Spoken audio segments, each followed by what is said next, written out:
আজকে আমি বানাবো চিলি চিকেন। তার জন্য এখানে টুকরো করে রাখা চিকেনের সলিড পিসগুলোর মধ্যে একে একে গোলমরিচ গুঁড়ো, লবণ, ভিনিগার, আদা রসুন বাটা, কাশ্মীরি লঙ্কা গুঁড়ো, চিনি আর একটা ডিম দিয়ে মাংসটাকে মাখিয়ে কিছুক্ষণের জন্য রেখে দেবো।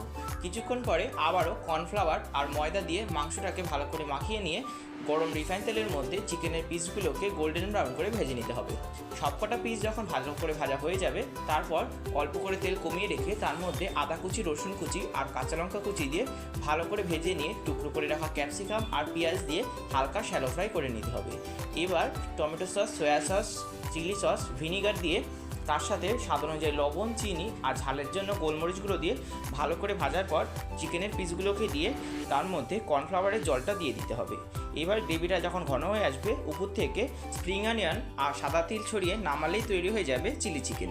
রেসিপিটি ভালো লাগলে লাইক ও শেয়ার করবেন আর সাবস্ক্রাইব করে আমার পাশে থাকবেন।